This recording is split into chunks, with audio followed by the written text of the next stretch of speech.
I've got good news and I've got bad news. Which do you want first?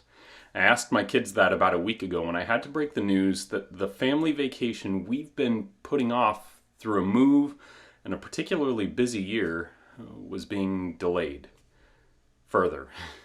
We broke the bad news, but shared the good news that the trip, although delayed by about 6 months, would now include some of our family members that they're really excited to spend more time with.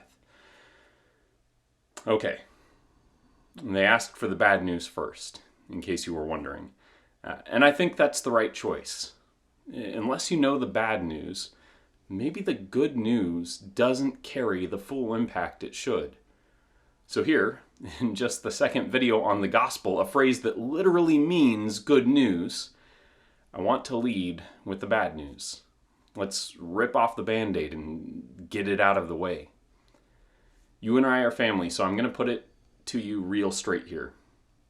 The bad news is we're broken. Humanity is broken. We think, say, and do things that are not just unfortunate, but outright bad. We can all think of the biggest, worst things done by humans in history. Maybe you're thinking of the Holocaust, or slavery, or human sacrifice, or human trafficking. On a large scale, these are atrocities that people reflect on with sorrow, mourning, and remorse. And I'd say that that's the right thing to do. Injustice, evil, wrongs done on a large scale should be roundly and soundly rejected by all people. But it's easy to point to the big things in our history and say, yes, that was bad.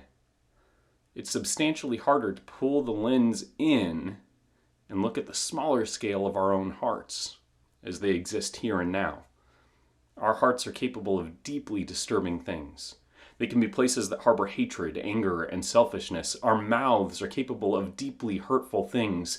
They can create confusion about reality. They can wound a person's soul, and they can incite others to do the wrong thing. Our hands can do unspeakable things. They can take what doesn't belong to us, cause physical harm to others, destroy God's creation and his image bearers. A week ago, we looked at how Jesus tells the Pharisees that it's not what goes into the body that defiles it, but what comes out of the body that makes something clean or unclean.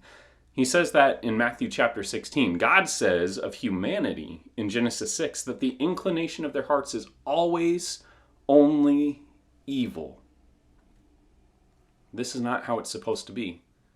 When God declared his creation very good at the end of Genesis 1, he included us in that.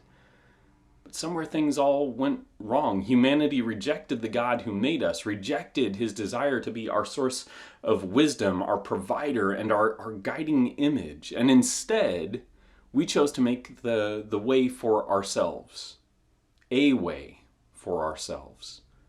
As Jesus says in Matthew chapter 7, verse 13, enter through the narrow gate, for wide is the gate and broad is the road that leads to destruction, and many enter through it. By our living the way our hearts apart from God lead, we walk into destruction and we pull people in with us. Our actions on both a great and small scale are the source of great suffering for ourselves and for others. That's the bad news. But the good news is couched in the first half of that previous passage. Enter through the narrow gate. The good news is coming. The narrow gate has been revealed to us, and the good news is that it leads to life. Thanks for bearing with me through the bad news today. Let's look forward to some good news tomorrow. I love you, and my prayer is that we can all reflect on this bad news with the hope of the good news.